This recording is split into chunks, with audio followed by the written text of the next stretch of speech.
ถ้าพูดถึงทั้งกรุงเทพอะครับพี่ตามแผนงานของกฟน.วางไว้ประมาณปีไหนที่เราจะเอาไปลงใต้ดินเสร็จหมดครับอันนี้คำถามใหญ่มากนะเนี่ยถามทั้งกรุงเทพเลยตอนนี้เรามีแพลนกันนะครับในปี 2570เนี่ยเราจะลง 236 กิโลเมตรตอนนี้เราทำได้ประมาณ 70 กิโลแล้วปีนี้เราคาดว่าเราจะได้อีก 20 กว่ากิโลนะครับจนกว่าจะถึงปี 2570 จะได้ 236 ทัศนศึกษาอุโมงค์สายไฟใต้ดินครับผม ว้าวตอนนี้เรากำลังลงไปในอุโมงค์ที่เขาบอกว่าลึก 35 เมตรครับว้าว เราไม่คิดว่าอุโมงค์มันจะต้องใหญ่ขนาดนี้แล้วก็มันลึกมาก 35 เมตร เท่ากับตึกประมาณกี่ชั้นพี่ หาร3เข้าไปก็ประมาณ 11-12 ชั้น ถึงยัง ยังอีกสักพักหนึ่งเลยล่ะ เรามากันทั้ง 4 คนนะครับ แต่ว่าอย่างที่รู้ว่าพี่โค้ชเนี่ยเป็นคนตัวความสูง ก็ต้องให้เครดิตนะ วันนี้ใจมากจริง เฮ้ย ถามเลยเด็ทำไมซีรีส์เรามันเริ่มโหดขึ้นเรื่อยๆวะเดี๋ยวนี้ มันเป็นความรู้ที่เราอยากรู้ก่อน แต่เรา ใช่ ไม่รู้ว่ามันต้องมาขนาดนี้ คือตอนแรกเราคิดว่าอุโมงค์สายไฟใต้ดินอ่ะส่วนตัวนะผมคิดว่ามันควรจะลึกสักตึก 2 ชั้น ไม่คิดว่ามันจะมาถึงประมาณแบบ11-12 ชั้นอย่างนี้ แล้วมันโอ้โหใหญ่เหลือเกิน เรานึกภาพของการเจาะอุโมงค์ที่ใหญ่ขนาดนี้ไม่ใช้เวลาเท่าไหร่วะ มันใหญ่มากเลยนะ อ่ะไซส์นะคิดในใจเท่าบ้านในคัทอุโมงค์ที่เราลงตอนเนี้ยเท่าบ้านในคัท 100 ตารางวา ประมาณนั้น แล้วเราลงมานะครับด้วยเครนของทางโรงงาน เอ๊ะ เรียกว่าเครนของใครอะพี่ เทรนของทาง ไซส์งาน สายงาน วิธีการลงอุโมงค์ที่เราอยู่ตอนนี้นะครับมี 2 วิธีคือ 1 คือใช้กระเช้าแบบเนี้ยที่มีเครนค่อยๆหย่อนเราลงมาวิธีที่1นะครับวิธีที่ 2 คือจะมีบันไดอยู่ฝั่งนู้นนะครับ ซึ่งตอนนี้น้องๆเรากำลังเดินกันอยู่ ถ้าถามผมก็เหมือนลงตึกมาประมาณเกือบ10 ชั้นน่ะตอนนี้อยู่กับไกด์ของเรานะครับพี่สุขุมครับ ครับสวัสดีครับ สวัสดีครับ สวัสดีครับ พี่ทำอะไรตรงที่นี่ครับพี่ ก็เป็นอุโมงค์สายส่งแรงสูงนะครับ เพื่อรองรับไฟ 230 kV จากสถานีต้นทางของการไฟฟ้านครหลวงนะครับ 230 kV ใหญ่แค่ไหนครับพี่ เป็นแรงดันสูงพิเศษโดยปกติที่เราใช้ตามบ้านเรือนเนี่ยจะเป็น 12 kV กับ 24 kV นะค ครั รั บบ ผม แต่เนื่องจากว่าตรงเนี้ยเป็นสถานีต้นทางของไฟฟ้านครหลวงและไฟฟ้าฝ่ายผลิต ซึ่งถ้าคอนเซ็ปต์ง่ายๆ ก็คือว่าปกติเวลาเราไปตามต่างจังหวัดนะครับ เราจะเห็นว่าที่เป็นเสาทาวเวอร์โครงเหล็กสูงๆเนี่ย อ๋อเสาไฟแรงสูงใช่ไหมค เสา รับ ไฟแรงสูงอันนั้นคือ 230 kV นะครับ แต่เนื่องจากว่าพอเอาเข้ามาเป็นในเขตชุมชนเมืองเนี่ย เราไม่สามารถตั้งเสาอย่างนั้นได้ เราก็เลยจำเป็นที่จะต้องทำเป็นอุโมงค์ลักษณะแบบนี้ แสดงว่าการที่เราเลือกว่าอุโมงค์จะอยู่ใต้ดินอยู่บนดินเนี่ยอยู่ที่ว่าเราเข้าเขตชุมชนหรือไม่ ใช่ครับ แล้วอย่างเงี้ยบอกว่าเข้ามาอยู่ในเขตชุมชนแล้วเนี่ยอุโมงค์ส่วนเนี้ยลึกขนาดไหนครับพี่ ปกติจะลึกระดับหลังอุโมงค์นะครับ โดยเฉลี่ยจะ 30 เมตร จากผิวจราจรครับ แล้วแต่ว่าโซนนั้นชั้นหินเขาอยู่ลึกหรือไม่ลึกอย่างนี้ป่ะครับ ใช่ครับ ซึ่งโซนที่เราจะเลือกขุดเนี่ยต้องเป็นชั้นหินเลยป่ะครับหรือว่าดินก็ได้ เป็นดินได้หมดครับ เป็นทราย เป็นได้ทุกประเภท เพราะว่าด้วยความจำเป็นก็คือว่าเราจะไปตามแนวใต้ถนนนะครับ เพราะฉะนั้นชั้นคุณสมบัติของดินเนี่ยมันก็เลยฟิกไม่ได้ ขึ้นอยู่กับว่าเราจะไปเจออะไร แต่ทีเนี้ยด้วยเทคนิคเนี่ยมันก็จะอยู่ที่ว่าหัวเจาะที่เราเตรียมรองรับที่เราจะเจาะเราก็จะใช้ประเภทนั้นนะครับ ทำไมเราถึงต้องเจาะคู่ไปกับถนนครับพี่ เพราะว่าเนื่องจากว่าเป็นที่สาธารณะครับ ถ้าเราไปเจาะตามที่เอกชนหรือบ้านเรือนเนี่ย เดี๋ยวมันก็จะอาจจะเป็นประเด็นคล้ายๆ บ้านซุด เดี๋ยวบ้านซุดหรือมันเป็นไปรอนสิทธิ์กันต้องไปละเมิดกันเราเลยเลี่ยงที่จะไม่เจาะไปในแนวของบ้านเรือนแล้วก็เอกชนครับ เริ่มแบบนี้ก่อนอยากจะเห็นภาพเพราะว่าบางอย่างผมจินตนาการไม่ทัน เรากำลังพูดถึงอุโมงค์ที่มันผ่านบ้านผ่านตึกอะไรเต็มไปหมดเลย จริง ๆ ตึกอย่างเงี้ยเสามันลึกเท่าไหร่ครับ โดยเฉลี่ยประมาณ 25 เมตรครับ ซึ่งแสดงว่าโดยเฉลี่ยแปลว่าถ้าลงมา 30เนี่ยเราหลบหมด เราหลบหมด เราไม่เจออะไรละใต้ดินผมก็จะไม่เจออะไรละแล้วในการก่อสร้างสิ่งเนี้ยมันเริ่มต้นยังไงครับคือผมคิดภาพไม่ออกเลยอะว่ามันจะเริ่มแบบมันการขุดรูนี่ก่อนไหมหรือยังไงฮะพี่ ก็คือในเนี้ยครับเราจะเรียกว่าปล่องอุโมงค์เราต้องเริ่มจากการทำปล่องอุโมงค์ให้ได้ก่อน อันเนี้ยก็จะไดมิเตอร์ประมาณ 12 เมตร เมื่อเราทำปล่องอุโมงค์เสร็จหัวและท้ายเสร็จ เราก็จะเริ่มขั้นตอนการเจาะอุโมงค์เข้าไป มีคำถามครับแถวบ้านผมอ่ะมีการก่อสร้างไอ้อุโมงค์ระบายน้ำแล้วทรงมันเหมือนกันมากเลยมันเหมือนกันป่ะครับ เหมือนกันครับ มีเรื่องอยากถามต่อครับ พอเราสร้างอุโมงค์อันนี้เสร็จครับ มันก็จะมีอุปกรณ์หลายอย่างที่ผมไม่คุ้นตา อย่างเช่น ท่ออันเนี้ยครับ ท่อเหลืองๆนี่ครับ มันเป็นท่อสำหรับอะไรฮะ จริงๆท่อเหลืองๆนี้คือท่ออากาศครับ เราเอาอากาศจากข้างบนเพื่อลงมา ฟีดลงมาข้างล่าง ฟีดลงมาข้างล่าง เพราะว่าในอุโมงค์มันไม่มีอากาศในนี้ นี่เป็นอากาศ เคยได้ยินข่าวว่าคนเข้าไปทำงานในอุโมงค์ตาย อากาศไม่มี คนเข้าถ้ำตายเพราะไม่มีอากาศ อันนี้เหมือนกับเขาเรียกว่าฟีดอากาศจากข้างบนลงมา แล้วก็ตัวนี้ก็จะเป็นท่อฟีดอากาศจากข้างบนเพื่อไปถึงภายในอุโมงค์เหมือนกัน แล้วก็ลากยาวไปจนถึงปลายทาง แต่ตัวนี้จะดีหน่อยจะมีคอมเพรสเซอร์แอร์อยู่ข้างบนจะเพิ่มความเย็น อากาศเย็นด้วย เย็นนิดนึง คุณรู้สึกไหมว่าพอเราลงมาเย็นนะ เย็นกว่า ใช่เพราะว่าฝนจะตกป่ะหรือมันเย็น มันเย็นตรงนี้อยู่แล้วด้วยความที่มันเย็นเนี่ยเนื่องจากว่าตรงเนี้ยมันจะอยู่ในระดับชั้นน้ำใต้ดิน น้ำใต้ดินจะอยู่ที่ประมาณเกือบ-20นะครับซึ่งในอุโมงค์ตัวเนี้ยเราเจาะในชั้นที่ว่ามีน้ำใต้ดินสูง แต่ขั้นตอนของเราเนี่ยเราจะมีระบบป้องกันน้ำใต้ดินโดยตลอด ก็คือว่าพอเราเจาะอุโมงค์เข้าไปเนี่ยเราก็จะฉีดเคลือบน้ำยาหรือน้ำปูนเนี่ยเคลือบไม่ให้น้ำมันกันเข้ามาในอุโมงค์เพราะฉะนั้นเนี่ยการก่อสร้างอุโมงค์เนี่ยจะต้องมีระบบป้องกันน้ำแต่อาจจะมีน้ำซึมๆนิดนึง แต่เดี๋ยวพอเสร็จเนี่ยเราจะปักหมดทั้งหมดเลย แล้วอย่างที่เราจะไปดูคืออะไรครับพี่ ที่จะเข้าไปดูเนี่ยก็คือจะไปดูภายในอุโมงค์แล้วเราก็จะเห็นหัวเจาะที่กำลังทำงานนะครับแล้วก็เขากำลังที่จะเรียงติดตั้งเซกเมนต์อุโมงค์ชิ้นงานอุโมงค์เนี่ยครับ สำหรับคุณผู้ดูที่อยากได้ฟีลลิ่งอยากเห็นของที่คล้ายๆ กับที่นี่ไปตรงอุโมงค์ของสามย่านมิตรทาวน์เพราะเนี่ยมองไปเหมือนเลย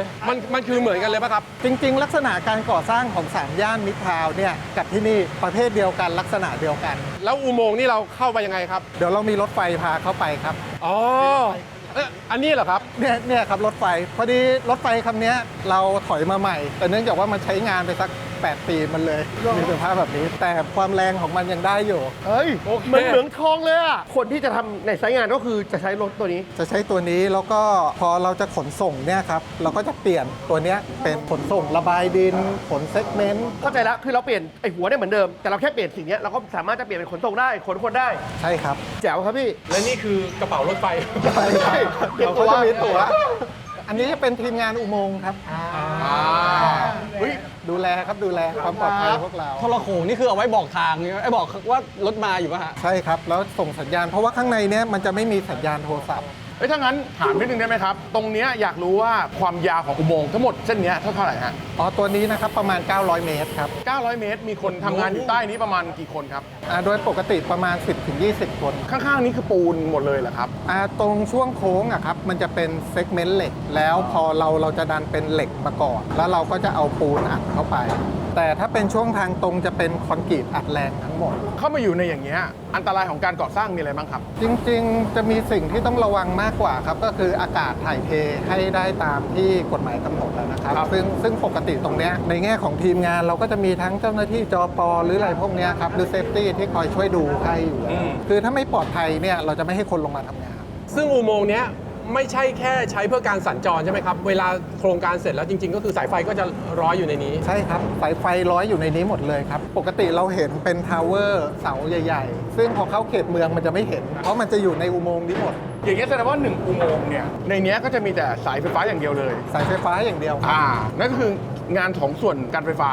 ใช่ครับ นะครับผมอย่างเงี้ยมันมีไหมสายที่อยู่ใต้น้ำแล้วเป็นของการประปาเขาบ้างมันมีอะไรอย่างเงี้ย อ๋อไม่มีครับไม่มี ไม่มีเนอะ ส่วนใหญ่จะมีของการไฟฟ้าอย่างเดียวครับ แล้วก็จริงๆ ตัวเคเบิลที่เราติดตั้งนะครับมันเป็นประเภทที่ สายสื่อสารอย่างเงี้ยเหรอ มันจะเป็นประเภทกันน้ำครับส่วนสายสื่อสารเนี่ยเนื่องจากว่าจะมาอยู่รวมในนี้ไม่ได้เพราะเนื่องจากว่ามันมีเรื่องการเหนี่ยวนำของกระแสไฟฟ้า เพราะฉะนั้นเลยจำเป็นที่จะต้องแยกต้องมีระยะห่างให้กันนิดนึงแต่เนื่องจากว่าตรงนี้มันเป็นแรงสูงมาก เพราะฉะนั้นเนี่ยสายสื่อสารอาจจะไม่เหมาะที่จะเอาเข้ามาติดตั้งร่วม เรากำลังจินตนาการว่าอันนี้อยู่ใต้ประมาณสัก10-12 ชั้น ทีนี้ผมขอถอยไปนิดนึง รถไฟฟ้าใต้ดินมันอยู่ลึกประมาณเท่าไหร่ครับ ประมาณเท่ากับตึก 5 ชั้นนะครับ เพราะเราก็ยังต่ำกว่า อยู่ลึกกว่า ต่ำกว่าอยู่ ตึกใหญ่ๆ เหมือนตึกพวกตึกมหานครเลยใบหยกอะไรเงี้ยเสาอย่างนี้เขาลึกไหม ความลึกจะประมาณ 2 เท่าของตัวนี้ครับถ้าเป็นแนวดิ่ง ตึกใหญ่ๆมันจะประมาณ 20-30 ชั้น ก็ลึกกว่าที่นี่ ลึกกว่าที่นี่ แสดงว่าเวลาเราสร้างก่อนเราจะทำอย่างนี้เราก็ต้องดูว่าจากที่เราจะมีสเตชันที่เป็นหัวท้าย เราก็ต้องรู้ว่า ต้องหลบ อะไรบ้าง อะไรบ้าง ใช่ครับ ซึ่งโดยปกติของ MEA เนี่ยเราจะเซตประมาณ-30 เมตรถึง 40 เมตรขึ้นไป เพราะว่าเราต้องการที่จะหลบแนวเสาเข็มของทุกอย่างนะครับ โดยปกติเสาเข็มในประเทศไทยเนี่ยจะลึกโดยเฉลี่ยอยู่ที่ประมาณ 21 ถึง 25 เมตร แล้วอย่างนี้เวลาเราขุดอุโมงค์ผ่านที่เอกชนอะไรเงี้ยครับเราต้องไปขอ อนุญาตเขาไหมครับ จริงๆ ตอนนี้เราจะไม่ตัดผ่านที่เอกชนเลย เราจะตัดตามแนวถนนอย่างเดียวเท่านั้นนะครับที่จะเป็นลักษณะแบบนี้ครับ ทำไมเราถึงต้องตัดตามแนวถนนครับพี่ ถ้าไปตัดในพื้นที่เอกชนเนี่ยในอนาคตมันก็จะมีประเด็นและที่สำคัญก็คือเป็นเรื่องของการบำรุงรักษาด้วย ถ้าไปตัดในที่ของชาวบ้านบ้านเรือนเนี่ย เดี๋ยวก็ต้องไปขอเขาเรียกว่าอะไรแมนโฮโผล่มาตรงหลังบ้านใครก็ไม่รู้ ใช่ครับ สวัสดีครับ ขออนุญาตลงไปบ้านดำ10 ชั้นนะ พื้ คน รับ ที่ส่วนบุคคลเนาะ ครับ โดยปกติ 1 ตัวโครงการ 1 โครงการนะครับเราจะวางแผนล่วงหน้าประมาณ 3-5 ปีอยู่แล้ว ถึงจะเริ่มก่อสร้าง มีคำถาม อันนี้เดี๋ยวเราจะไปไหนนะครับ เมื่อไหร่จะถึงนะ ไปหน้าหัวเจาะครับระยะทางจากปากก็ประมาณกิโลนึงคิด กิโลนึงครับผม ซึ่งตอนเนี้ยหน้าหัวเจาะเขากำลังทำงานกันอยู่ แล้วก็กำลังที่จะเรียงตัวเซกเมนต์ตรงเนี้ยครับ ถ้าลงมาในนี้เนี่ยก็จะได้แบบเขาเรียกว่าอะไรนะ ความชื้นเหมือนค่อนข้างเยอะหน่อยไหมครับ ใช่ครับ รู้สึกว่ามันมีความชื้นเยอะ เพราะว่าเนื่องจากว่าบริเวณแถวเนี้ยมันจะมีปริมาณน้ำใต้ดินสูง มันก็จะมีทั้งความชื้นจากน้ำแล้วก็อีกอย่างหนึ่งก็คือจากอากาศที่เราฟีดเข้ามาในอุโมงค์เนี่ยครับ แล้วบางทีเคยไหมฮะ เจาะไปแล้วแบบมันเป็นน้ำเข้ามาเลยอะครับ เจอครับ ก่อนหน้านี้เจอเดี๋ยวสักพักเราจะเจอจุดที่ว่ามันจะเป็นเหมือนเนินนิดนึงครับ ซึ่งตอนนั้นตอนที่ทำงานเนี่ยพอดีเราไปเจอตาน้ำพอดี แล้วเกิดอะไรขึ้นนะครับตอนนั้น ก็เราก็รีบหาอะไรมาอุดน้ำก่อน แล้วก็ดูหาวิธีแก้ไขอะครับแล้วก็พยายามตอนนั้นหัวเจาะจะตกจากระดับลงไปนิดนึงครับแต่พอดีเราก็แก้ทันตอนที่เราสำรวจเนี่ยเราจะสำรวจชั้นคุณภาพดินที่บริเวณปล่องอุโมงค์นะครับหัวกับท้ายบางทีระหว่างกลางเนี่ยค่าที่เราในการสำรวจเนี่ยมันอาจจะไปไม่ถึง มันก็เลยทำให้แจ็คพอตเจอตาน้ำนิดนึง พูดถึงตรงนี้ที่เราเดินทางมาเรื่อยๆนะครับ การเดินทางเนี่ยที่ผมมองเนี่ยมันเป็นการสโลปไหลลงทำไมเราถึงต้องทำให้มันไหลลงแบบเนี้ยฮะ เพราะว่าเป็นในเรื่องของการระบายน้ำในอนาคต ในกรณีที่มีน้ำเข้า เราก็จะเซตระบบปั๊มน้ำเนี่ยไว้ตรงจุดที่ต่ำที่สุด ถ้าเราไม่เซตให้มันเป็นมีระดับความชันนิดหนึ่งเนี่ยน้ำมันจะอุโมงค์ในกรณีที่มันมีน้ำซึมเข้ามา แต่เมื่อกี้แค่ตอนขากมาไอ้หลุมที่เราลงมาฝนตกดูแลกันยังไงอะพี่ ระหว่างที่กำลังทำงานน่ะ ฝนตกเนี่ยโดยปกติน้ำมันก็จะลงเข้ามาแต่มันก็จะสูบออกไปได้ เราจะมีระบบสูบน้ำตลอด เอ๊ะถ้าเรากำลังพูดถึงเจาะประมาณ30 เมตรกรุงเทพมหานครปกติเราต้องเจออะไรบ้างอะความลึกประมาณเนี้ย ก็ปกติก็จะเจอชั้นดินชั้นทรายเลยทั่วไปครับ ดินทราย แล้วก็ตาน้ำ ยังไม่เคยเจออะไรแปลกๆใช่ไหมครับฟอสซิลอะไรอย่างนี้ไม่มี เอาจากประสบการณ์ที่เคยดูก็เคยเจอ ฮะ เจออะไรฮะ มันเป็นสิ่งเร้นลับอยู่ เมื่อก่อนไม่ใช่คนสายมู แต่พอทำงานพวกเนี้ยอันนี้โอ้โหกระจายเลย อ้าวโซนนี้อะไรครับพี่ตรงนี้ ตรงนี้จะเป็นอุปกรณ์หัวเจาะจะเป็นรางที่เกี่ยวกับพวกงานระบบทั้งหมด แล้วก็คนขับหัวจะอยู่ในโซนนี้ทั้งหมดเลยครับ ในหัวเจาะนะครับมันจะมีประกอบด้วย 13 ขบวนนะครับ จะเป็นทั้งขบวนของพวกตู้งานระบบทั้งหมด แล้วก็จะเป็นในส่วนของคนขับหัวจะนั่งอยู่ข้างในนี้อะครับ ไอ้ตรงงานหัวเจาะเนี่ยครับมันมีงานระบบกี่อย่างที่เราต้องใช้อยู่ในตรงเนี้ยฮะ เดี๋ยวตรงนี้เดี๋ยวผมให้คุณป๊อปซึ่งเป็นวิศวกรอุโมงค์คอยตอบดีกว่าเพราะว่าแกจะดูแลตรงนี้ งานเจาะเลย ของงานเจาะ ได้ โดยตรง และตอนนี้เราอยู่กับพี่ป๊อปกองปูนนะครับ เห็นพี่สม เฮ้ย บูรณ์บอกว่า พี่ป๊อป แต่ทำงานกองปูนเนี่ยเหรอ กองปูนจริงด้วยว่ะ สวัสดีครับ สวัสดีครับ ป๊อปสวัสดีครับ ครับผม พี่ป๊อปทำอะไรอยู่ตรงนี้ครับ ผมเป็นวิศวกรอุโมงค์อยู่นี่ครับ เรามีสายเฉพาะของวิศวกรเป็นอุโมงค์เลยเหรอครับ ไม่มีครับ แต่อยู่ในการทำงานเนี่ยผมเป็นคนดูแลพวกเนี้ยครับ คำถามแรกเลย อยู่ในหลุมนี้มากี่วันแล้วครับ โอ้โหแทบทุกวันครับ ลงมาดูบ้าง ไอ้หลุมที่มันยาวประมาณ 900 เมตรอย่างเงี้ยพี่ต้องใช้เวลาประมาณเท่าไหร่ฮะจากมาถึงจุดนี้ได้ ประมาณ 3-4 เดือนได้ครับ ถ้าไม่ติดปัญหาอะไรเลย อย่างที่ตะกี้บอกว่าพอเจอตาน้ำเสียไป 20 วัน ใช่ครับกว่าเราจะแก้กว่าหัวมันจะขึ้นได้มันต้องใช้เวลาครับ แล้วตรงเนี้ยที่เห็นกำลังยืนกันอยู่สักเป็น10 คนเลยฮะพี่ๆนั่งกันอยู่เนี้ยทำอะไรกันอยู่ฮะเตรียมงานอะไร ตอนนี้เตรียมงานที่จะเจาะอุโมงค์ต่อครับ พอเราเจาะไปได้ปุ๊บเราก็จะเอาแผ่นนะครับประกอบเป็นวงตามไป อ๋อ นั่นคือหัวเจาะ นะครับ อันนั้นคือหัวเจาะ วันหนึ่งปิดได้กี่แผ่นฮะไอแผ่นอย่างเงี้ยพี่ ต่อกาหนึ่งครับ ถ้าเป็นแผ่นเล็กนะครับจะเป็นเมตรสองกาก็ประมาณ2 เมตร ถ้าเป็นลิงเล็กเงี้ยครับ ตีไปว่าวันหนึ่งได้ประมาณ 1 เมตรเหรอครับการ ใช่ครับ ถ้าเป็นในช่วงที่เป็นฟิกเมนต์เหล็กนะครับ ฟิกเมนต์เล็กๆเงี้ย ถ้าเป็นฟิกเมนต์ใหญ่จะอยู่ที่ประมาณ 5 เมตร ก็คือ 5 ลิงต่อกะ แสดงว่าอุโมงค์900 เมตรนี่ตีก็ขุดมาแล้วประมาณ 900 วันอย่างเงี้ยเหรอครับ เดี๋ยวผมเสริมนี้แล้วกันครับ ถ้าเป็นทางตรงเนี่ยโดยเฉลี่ยต่อเดือนจะได้ประมาณเดือนละ 300 เมตร แต่ถ้าเป็นทางโค้งตรงเซกเมนต์เหล็กเนี่ยครับทำงาน 2 กะจะตกได้เดือนละประมาณ 100 เมตร ช้าลง3 เท่า เพราะว่ามันต้องใช้เวลาในการเรียงมากกว่า ทีนี้ไอหัวเจาะเนี่ยครับผมเคยเห็นเหมือนที่มันเป็นตัวหัวสว่านคือมันมีหลายไซส์ป่ะครับคือมันจะไซส์เท่ากับอุโมงค์อย่างนี้เลยป่ะครับ ไซส์เนี่ยแล้วแต่ว่าเราต้องการกำหนดที่เท่าไหร่อย่างอันเนี้ยครับไซส์ในอุโมงค์เนี่ยจะอยู่ที่ประมาณ3 เมตร 60 ก็ ก็คือ MEA มีความต้องการใช้พื้นที่ประมาณเท่านี้ ก็คือเจ้าหัวเจาะก็จะเส้นผ่านศูนย์กลาง3 เมตร 60 เลย ใช่ครับ คุณเจาะเป็นอะไรอะครับวัสดุ เป็นเหล็กครับ เหล็ก ใช่ครับ ไอหัวนี่เป็นเหล็ก ที่อยู่ข้างนอกครับจะเป็นเหล็ก ส่วนฟันที่ใช้กัดจะใช้เป็นคาร์บายครับ คาบายคืออะไรครับพี่ คาร์บายเนี่ยจะแข็งกว่าเพชรคือเอาไว้กัดพวกวัสดุข้างหน้าได้ครับ คือมันแข็งกว่าเหล็ก ใช่ครับ คมกว่า ใช่ เวลาเราไปเจออุปสรรคอย่างเงี้ยครับมันก็จะกัดค่อยๆกัดไปเรื่อยๆอะไรเงี้ยครับ เจาะรอบหนึงก็คือประมาณสัก1 เมตร ใช่ครับใช่ แล้ว ใช่ ก็ประกอบตามไป ใช่ครับ ไปอย่างนี้ไปเรื่อยๆทุกวัน ตอนเนี้ยหลังจากที่เราเข้ามาประมาณสัก20 กว่านาที ก็มีรถใหม่คันหนึ่งอันนั้นคืออะไรครับพี่ เป็นรถถังดินครับที่จะลำเลียงดินที่เราเจาะครับออกไป นี่นะฮะไอหัวเจาะเนี่ยมันเจาะเสร็จใช่ไหมครับพี่ แล้วมันก็จะดูดดินมา ใช่ครับ ขึ้นตรงนี้ไป ใช่ครับตาม ท่อนี้เหรอครับ เป็นลง ตอนนี้ไปเลย ใช่ครับ แล้วก็คือดินทั้งหมดตรงนี้เราก็จะใส่รถคันนี้แล้วเอาออกไป แล้วออกไปครับ โอ้ขนที่กิโลครับพี่ ก็ไปกลับก็ประมาณ2 กิโลครับ ไม่หมายถึงว่าน้ำหนัก ดินนะครับ อ๋อดินก็ประมาณ10 กว่าตันนะครับ หมายถึงตลอดทั้งอุโมงค์นี้เหรอครับ หมายถึงว่าต่อ1 ลิงที่เราเจาะครับ โอ้ต่อรอบ 1 เมตร ใช่ครับ ต่อ1 เมตร ต่อ1 เมตรครับ ได้ดินออกมา 10 ตัน ใช่ประมาณครับโดยประมาณ แล้วคันนี้ก็จะขนออกไปข้างนอกป๊าบแล้วจากนั้นท่อตรงนี้ก็จะว่างขึ้นแล้วก็ขุดต่อได้ ท่อจะต้องดินเต็มตลอดเพื่อว่าเป็นการรักษาเพชเชอร์ครับ ทีนี้ตรงช่องว่างอะครับมันจะมีปลอกเหล็กหุ้มไว้อยู่ของ ใช่ ตัวอุโมงค์เพราะฉะนั้นเนี่ยตัวปลอกเหล็กก็จะไปแทนที่ดิน แล้วเราก็จะเอาตัวชิ้นงานเนี่ยไปเรียงแทน ตอนนี้กำลังเริ่มเจาะแล้วครับ อันนี้คือเสียงกำลังเจาะ ฮะ เสียงแค่นี้เลยเหรอครับ ใช่ครับ หัวเจาะมันใหญ่ขนาดไหนอะพี่ เส้นผ่าศูนย์กลางของหัวเจาะเราครับอยู่ที่4 เมตร 27 แล้วก็ ID ซิกเมนต์เราครับอยู่ที่3 เมตร 60 แต่เสียงมันเบานะ มันคือการเหมือนค่อยๆ บดเข้าไปอย่างนี้ด้วย ใช่ ซ้ำ ครั ถู บ กไหม ใช่มันจะดังเฉพาะข้างหลังนะครับ มันเป็นระบบไฟฟ้าครับ อ๋ออุ้ยผมเห็นการดูดดินเห็นหน้าไกลๆตรงนู้นเลย มีดินไหลออกมา เอ๊ะ ควันป่ะครับ ควันจาก เป็นลมครับที่เราดันดินดั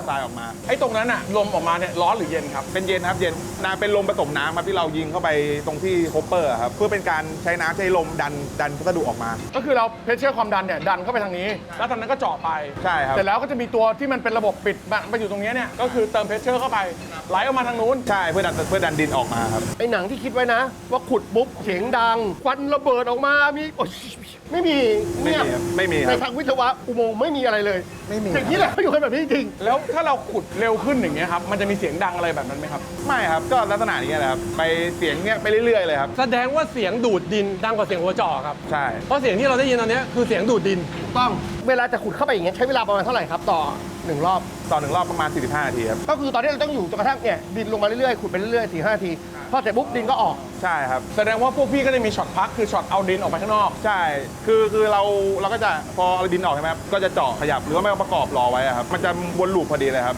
นี่ไงเห็นข้างบนแม็กนั่นคือการประกอบป่ะฮะ ยังครับยังตอนนี้ยังเจาะยังไม่ได้ ข้างบนได้ทำอะไรอยู่เอ่ย ข้างบนนี่จะเกาครับยิงน้ำปูนรอบล้อมซิกเมนต์นะครับข้างนอก เพื่อกันน้ำเข้ามาครับ ที่มันเขาพยายามขัดให้มันแน่นขึ้นอย่างนี้ป่ะที่กระดาษเทปประแจอยู่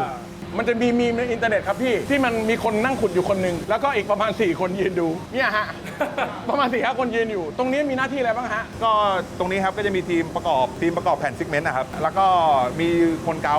ยิงน้ำยาล้อมรอบล้อมครับแล้วก็ที่เหลือนี่จะเป็นผู้ช่วย ผู้ช่วยทำอะไรบ้างครับพี่ ผู้ช่วยก็ช่วยจับสายช่วยประกอบขันประแจอะไรพวกนี้ด้วยครับ มีแบบสลับกันไหมคนนี้เหนื่อยผัดกัน มีครับ ขึ้น มี กันลง แสดงว่าการขุดจริง ๆ ก็คือเป็นเครื่องยนต์เรียกว่าเกือบจะ100% เป็นต้นกำลังไฟฟ้าแล้วก็ขับเคลื่อนด้วยไฮดรอลิกครับ ส่วนคนที่เห็นอยู่ก็คือคนที่เตรียมมาก่อสร้างใช่ไหมเพื่อจะทำสิ่งนี้ต่อกันไป ใช่ครับเพื่อที่พีเอ็มจะยกแผ่นเข้าประกอบอะไรพวกเนี้ยครับ แต่ว่าการขุดนี่2 ด้านไม่ได้ต้องด้านเดียวเพราะเรื่องเพชเชอร์เรื่องอะไรต่าง ใช่ครับ อ๋อแสดงว่า1อุโมงค์จะไม่มีการเหมือนแบบมาเจอกันตรงกลางไม่มี นอกจากเราเป็นชาร์ปที่จะมีตรงกลางอยู่แล้วครับเจาะสองฝั่งเข้ามาชนที่ชาร์ปตร อ๋ ง อก ลาง มีชาร์ปใหญ่ ครับครับ ถามหน่อยฮะปลายทางของอันเนี้ยยาวเท่าไหร่อ่ะ ไดนี้ 900 ครับ 900 เมตรไดนี้ ๆเอาแสดงว่าจะถึงกันเลยพี่ ก็เหลืออยู่ประมาณ 7 เมตรครับ ก็จะทะลุออกไปที่ 7 เมตรก็จะทะลุ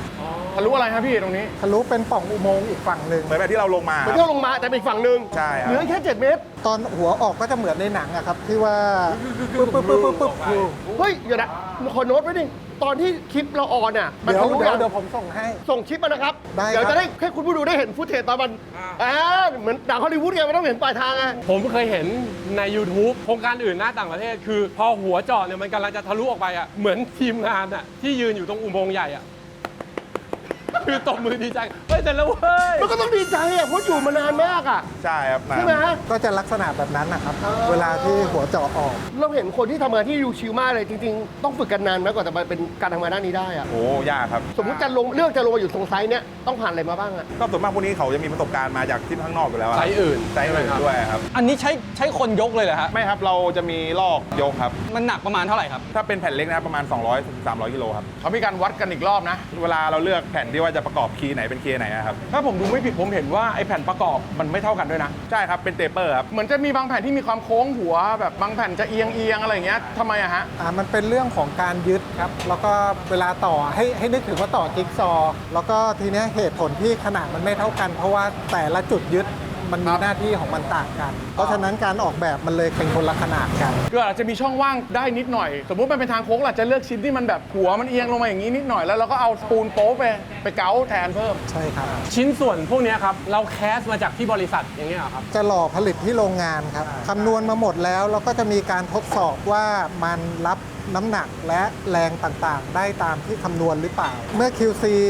ตรวจสอบแล้วว่าผ่านถึงจะเอามาใช้ได้ แสดงว่าไม่ใช่ก้อนปูนโง่ๆข้างในก็ต้องเสริมเหล็กรับแรงอะไรตามที่ เป็นเหล็ก คำนวณไว้หมดแล้ว ใช่ครับ โอ้ตอนนี้ใช้เครื่องยกแล้วนะครับ เลือกจะเอาชิ้นนี้ก่อนตอนนี้เราเห็นแล้วว่าชิ้นที่มันวางนอนอยู่อ่ะผมพอนึกออกไอชิ้นที่อยู่ข้างบนเลยฮะ ก็เดี๋ยวเราจะมีเครื่องประกอบอะครับจับแผ่นฟิกเมนต์ประกอบได้รอบตัวเลยครับ 200 โลนะฮะอันตรายอยู่หล่นทับเท้านี่คือ ตายนะ แตกนะ ใช่ครับ ผมเข้าใจถูกไหมว่าถ้านี่คือหัวเจาะพอมันกำลังเจาะเข้าไปเสร็จอ่ะไอ้ตรงสเปซที่มันเปิดไปให้อ่ะมันก็จะค้ำไว้ยันให้ก่อนถูกไหมฮะแล้วเราถึงไปประกอบตรงนี้เข้ามา แล้วมันก็จะค่อยๆไปแล้วก็ประกอบค้ำยันเข้าไปมันค้ำไว้ให้เพราะฉะนั้นมันไม่ได้แปลว่าเราเจาะไปแปะไว้ปลายไม่มันมีหัวที่มันค้ำอยู่ ใช่ครับ ง่ายๆเหมือนคล้ายๆว่าเจาะไปเมตรหนึ่งแล้วรอนี่ไปประกอบแล้วก็ดันไปทีละเมตรทีละเม ดั ต น ร ไปเรื่อยๆแล้วก็ดันไปเรื่อยๆค้ำไปเรื่อย จากการที่เข้าไปดูใกล้ๆเมื่อกี้ค้นพบว่าข้อที่ 1 ไอ้ส่วนที่เราเห็นเนี่ยนะ เป็นแค่ส่วนหนึ่งของหัวเจาะเป็นเครื่องประกอบ คือไอ้ตัวเครนยกตัวเนี้ยเป็นเหมือนส่งแผ่นปูนอันนี้เข้าไปถึงตรงนู้นเฉยๆแต่ตัวที่เอาลงไปวางจริงๆอ่ะคื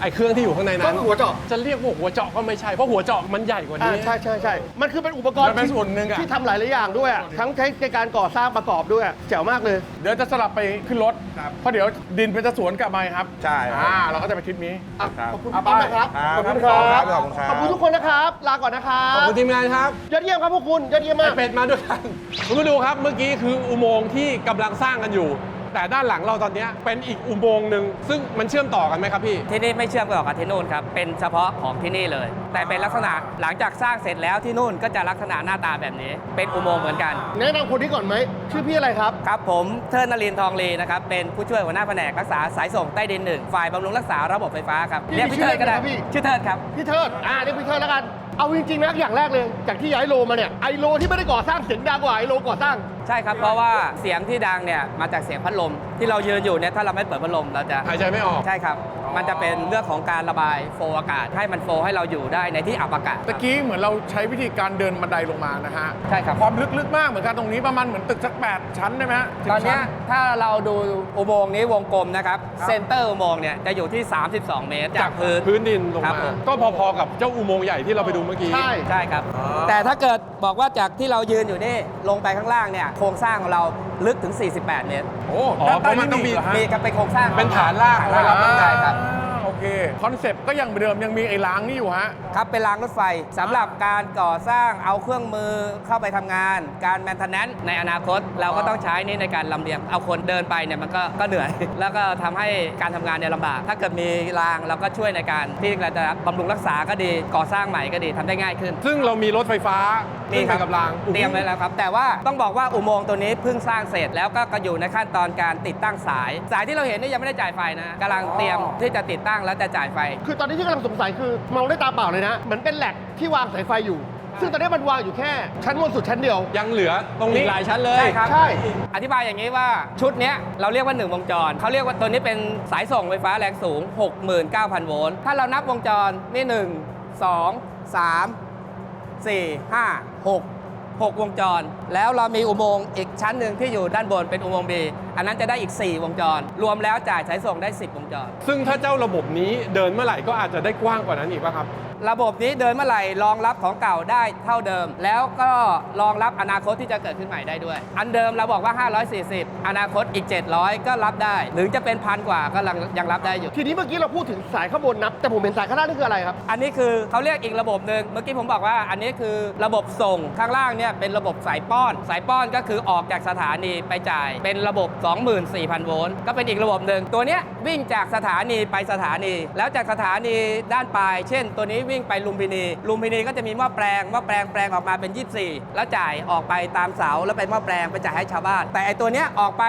ขึ้นเป็นหม้อแปลงจ่ายชาวบ้านเลย ก็คือที่นี่ก็สามารถจ่ายได้เหมือนกัน นอกจากจ่ายส่งด้วยจ่ายป้อนด้วยสองระบบ ผมคาใจอย่างหนึ่งที่พี่เอามือไปแตะสายไฟเนี่ยไม่อันตรายเหรอฮะ จริงๆ สายไฟเนี่ยเราเรียกว่าสาย XLPE เป็น Cross Link Polyethylene ก็คือเป็นโพลีเอทิลีนที่เขาเอาไปทำคุณสมบัติของฉนวนที่อยู่ด้านในเนี่ยสามารถทนความร้อนได้ถึง 90 องศาเซลเซียสทำให้เราจ่ายไฟได้เยอะนะครับถ้าจ่ายไฟอยู่แล้วก็แตะได้ ฮะ ครับผมสายใต้ดินเราอยู่ในดินอยู่ในอันเดอร์กราวด์เราก็อยู่แช่น้ำอยู่แล้ว คุณสมบัติของมันสามารถแตะได้ถ้าเป็นสายอันเดอร์กราวด์ก็มีฉนวนไงครับแต่เป็นฉนวนแรงสูงทนได้ถึง 69,000 โวลต์ สมมุติวันหนึ่งเพราะหามยามร้ายจริงๆ น้ำท่วมอุโมงค์ก็ไม่มีไฟรั่ว ไม่มีปัญหาครับ คุณสมบัติแช่น้ำได้อยู่แล้วสาย XLPE ที่เป็นสาย Underground Cable เพราะสายที่นี่เนาะแบบว่าถ้าสายอื่นก็ไม่แนะนำให้เด็กๆไปจับ ไม่ครับ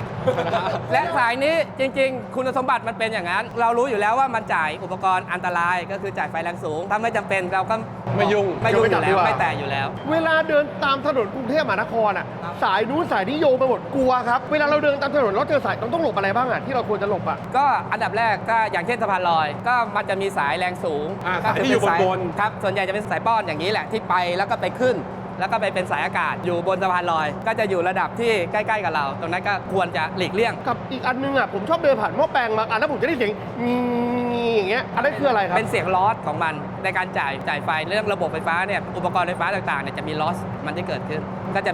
มีเสียงที่ออกมาเป็นในรูปของแสดงออกมาในรูปของแสงของเสียง พอฟังดูแล้วเนี่ยเหมือนสายใต้ดินจะปลอดภัยกว่าบนดินเยอะเลย อัตราความปลอดภัยข้างบนกับข้างล่างมันต่างกันเยอะไหมครับพี่ เยอะครับ ใต้ดินปลอดภัยกว่าแน่นอนหนึ่งคือด้วยคุณสมบัติที่บอกแล้วว่ามันแตะได้อยู่ได้เยอะอยู่ในดินมันก็ไม่มีคนมาทำอะไรที่จะมาโดนมาอะไรง่าย แต่อยู่บนดินเนี่ยคุณสมบัติของมันโดนเข้าใกล้ไม่ได้อยู่แล้วสองก็คือโอกาสที่คนจะมาโดนก็ง่ายกว่าเพราะนั้นอันตรายก็เลยสูงกว่าสายที่อยู่ใต้ดิน ส่วนหนึ่งก็คือถ้าเราจ่ายด้วยระบบเดิมที่เราเรียกว่าสายอากาศที่อยู่บนดินนะฮะก็โอกาสที่จะโดนไม่ว่าจะเป็นจากสัตว์ก็ได้นะ กระรอกนี่นะกระรอก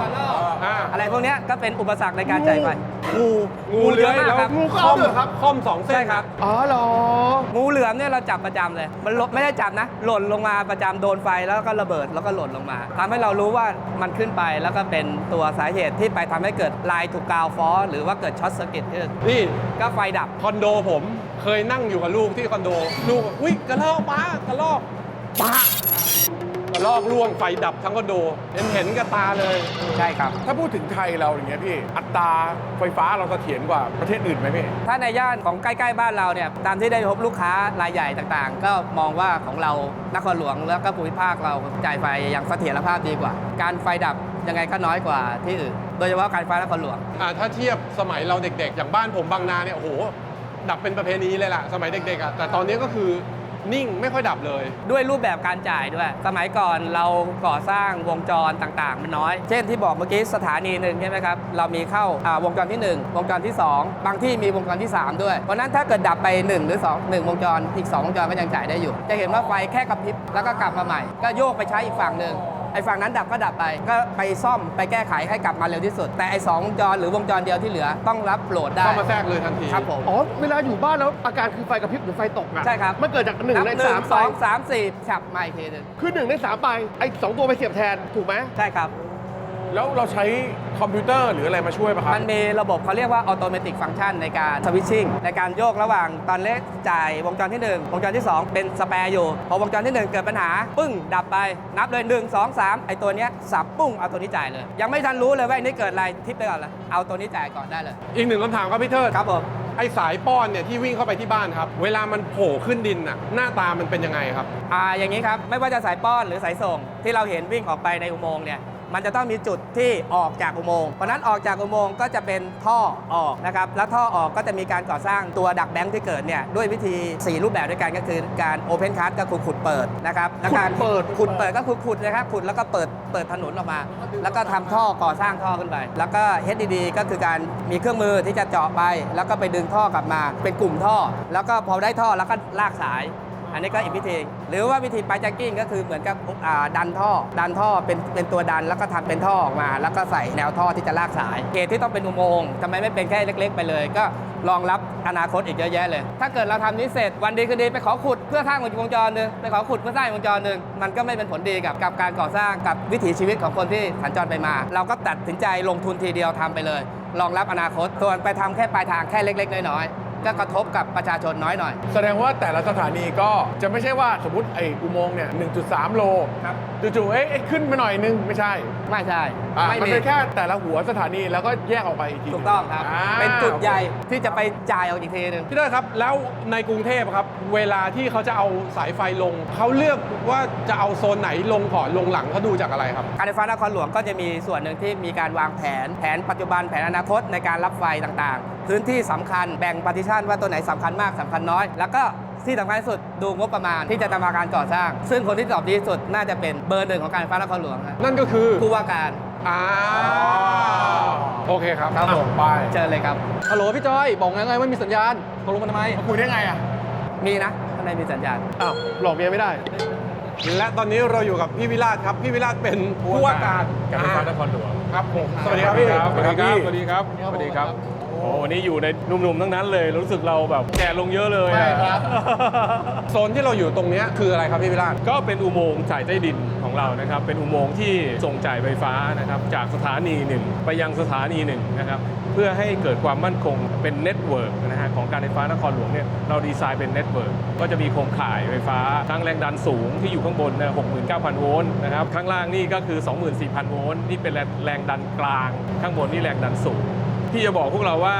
อุตสาหกรรมไฟฟ้าเนี่ยเวลาเขาผลิตมาเนี่ยมันอยู่ระยะไกลจากต่างจังหวัดมาเนี่ยนะฮะเขาจะต้องทำแรงดันสูงเพื่อให้ส่งได้ไกล พอมาถึงตัวเมืองที่จะใช้งานเนี่ยบ้านเราคิดดูนะ220 โวลต์กับ 230,000 โวลต์ต้องมีกระบวนการทำไง ในอุตสาหกรรมไฟฟ้ามันก็จะต้องมีแปลงลดระดับแรงดันออกมาเป็นสเต็ปก็คือมีการสร้างสถานี จำได้เพราะตอนเราไปดูเขื่อนที่สร้างไฟฟ้ากันเขาก็บอกว่าต้องส่งแมลงก่อนไม่งั้นเวลามันไม่ถึงมันเบา เหมือนน้ำไงน้ำต้องมีหอสูงก่อนใช่ไหมครับแรงดันน้ำมันถึงจะมาหลักการเดียวกัน ทีนี้ฮะเวลาที่การไฟฟ้านครหลวงนะครับเลือกที่จะทำอุโมงค์ใต้ดินแบบนี้ครับแล้วมี priority การเลือกอะไรยังไงกันบ้างครับ คือสายใต้ดินเนี่ยเราจะเลือกในพื้นที่ที่อย่างเช่นร่วมกับโครงการอื่นนะครับไม่ว่าจะเป็นของหน่วยงานอื่นกรุงเทพมหานครกรมทางหลวงอะไรอย่างเงี้ยเขาจะขุดถนนใช่ไหมครับเราก็จะขุดพร้อมกับเขาไป นี่คือไครทีเรียแรกนะฮะไครทีเรียที่ 2 ก็คือรถไฟไฟฟ้านะฮะสีต่างๆนะสีส้มสีแดงสีเหลืองสร้างตรงไหน เราก็จะไปกับเขาด้วยอีกเรื่องหนึ่งก็คือในย่านที่เป็นธุรกิจนะครับใจกลางเมืองลาดประสงค์พญาไทอะไรพวกเนี้ยนะฮะที่มันมีคนใช้หนาแน่นเนี่ยนะครับเราก็จะเอาลงไปก่อนนะครับอันที่ 4 ก็คือเรื่องของสถานที่สำคัญต่างๆนะครับที่เกี่ยวข้องมาเพราะฉะนั้นไครทีเรียของเราเนี่ยก็ชัดเจนว่าจะเลือกตรงไหนลงก่อน ถ้าพูดถึงทั้งกรุงเทพอะครับพี่ตามแผนงานของกฟนวางไว้ประมาณปีไหนที่เราจะเอาไปลงใต้ดินเสร็จหมดครับ อันนี้คำถามใหญ่มากนะเนี่ย ถามทั้งกรุงเทพเลย ตอนนี้เรามีแพลนกันนะครับ ในปี 2570เนี่ยเราจะเอาลง 236 กิโลเมตร ตอนนี้เราทำได้ประมาณ 70 กิโล แล้วปีนี้เราคาดว่าเราจะได้อีก 20 กว่ากิโลนะครับ จนกว่าจะถึงปี 2570 จะได้ 236 คือกรุงเทพเนี่ยมันเป็นพันกิโล ถ้าจะลงหมดเนี่ยมันการลงหมดเนี่ยค่าใช้จ่ายมันค่อนข้างที่จะสูง มันอาจจะส่งผลกระทบเรื่องต่างๆ ไม่ว่าจะเป็นเรื่องของค่าใช้จ่ายต่างๆนะฮะแล้วการใช้งบประมาณเนี่ยเราใช้งบของการไฟฟ้านครหลวง เราไม่ได้ของงบประมาณจากภาครัฐ เราก็ใช้เงินพอที่จะทำให้สถานะทางการเงินของเราเนี่ยสามารถที่จะลงทุนเองได้ เราก็เลยต้องมีแพลนเป็นปีไปและการที่เราจะได้เอาสายลงดินแบบเนี้ยเราต้องผ่านจากสภาพัฒน์เขาก็จะดูแลความคุ้มค่าของโครงการก่อนนะที่จะเอาลง อีกอย่างหนึ่งที่ผมได้ข้อมูลมาจากพี่สุขุมที่ขุดหลุม อยู่ข้างนอกครับ แกบอกว่าตอนเนี้ยคนที่ใช้ไฟเยอะที่สุดน้องๆว่าอะไรพวกผมก็ทายว่าโรงงานมั้งนู่นนี่แกบอกว่าเซิร์ฟเวอร์เรื่องนี้จริงๆเหรอครับ คือเซิร์ฟเวอร์เนี่ยเขามาเป็นแบบสถานีเลยไง ด้วยความมั่นคงนะครับของตัวเซิร์ฟเวอร์เองเนี่ยอย่างน้อยๆต้องมีสายไฟ 2 ชุดนะเข้าไปบางทีต้องเอาถึง 3 ชุดเข้าไป เผื่อชุดหนึ่งดับ อีกชุดหนึ่งยังติด ถูกต้องนะครับแล้วก็ปริมาณมันเยอะแล้วมันอยู่จุดเดียวก็คือการใช้ไฟเนี่ยทั้งบริเวณเนี้ยจุดมันเป็นจุดเดียวเลยอ่ะมันไม่ได้กระจายออกไปอ่ะมันทำให้ตรงนั้นเนี่ยเราต้องทำความมั่นคงของระบบอ่ะที่สูงมากกว่าที่อื่นในการที่จะทำให้เซิร์ฟเวอร์เขารันอยู่ได้ตลอดเวลา เพราะจะว่าไปในเมืองก็ไม่ค่อยมีโรงงานอะไรใหญ่ๆที่จะใช้ไฟเยอะ ใช่ เรามีแต่ห้างสรรพสินค้า พวกนี้ก็เยอะนะครับ แล้วก็พวกสมาร์ทซิตี้ที่เป็นโครงการที่เกิดขึ้นใหม่ๆ อย่างเช่นพระราม 4เนี่ยน้องเห็นใช่ไหมมันจะมีโครงการใหญ่ๆ เกิดขึ้นมาตามรายถนนเลยเนี่ยคือเราก็อนุมานได้เลยว่าโครงการพวกนั้นเนี่ยคือสมาร์ทซิตี้เพราะเขาดีไซน์เป็นสมาร์ทมาหมดเลย พลังงานที่จะต้องเป็นพลังงานสะอาด มีระบบชาร์จรถยนต์ มีระบบอัตโนมัติต่างๆ เป็นเมืองหนึ่งอ่ะเพราะฉะนั้นการที่เราจะไปปักเสาเข้าไปในตรงนั้น ผมว่าเขารับไม่ได้อยู่แล้ว มันก็ต้องมีการใช้สายใต้ดินเข้าไป เพราะจริงๆก็เป็นรากฐานสำคัญของการทำทุกอย่างเนาะเหมือนกับใครจะสร้างอะไรใหญ่ๆยังไงทางนี้ก็ต้องเข้าไปดูแลให้ว่า ถูกต้องครับ มันไปพัฒนาร่วมกันนะ วันนี้ก็ถือว่าได้ความรู้ครบสำหรับผมเรียกว่าปัจจัยที่ 5 6 ได้ไหม สำคัญเลยนะ ไม่มีพลังงานนี่ อยู่ยากนะ อยู่ไม่ได้ อ่า อยู่ไม่ได้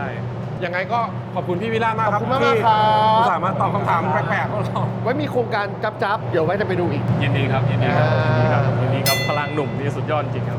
ครับผมส่วนวันนี้เราขอ4คนรักอิ่มเอม ครับ น่าจะดูครบแล้ว อยากเห็นเราไปที่ไหนก็ลองพิมพ์มาบอกหน่อย ชักเริ่มแอดวานซ์ขึ้นเรื่อย อีกหนึ่งคำถามทิ้งท้าย ๆ หมวกพี่วิลาศนี่มีใบเดียวป่ะครับ มีใบเดียวครับ เฮ้ย ใช่ไหม เฮ้ย เพราะนี่กฟนหนึ่งเป็นเหมือนแบบหมวกผู้ว่า อ๋อหมวกประจำตำแหน่ง คุณดูเชฟดีๆ คุณดูเชฟดีๆ ของพี่วิลาศจะมีปีกหมวก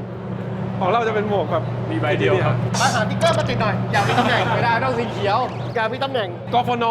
109 ขอบคุณมากครับพี่ ครับผมครับ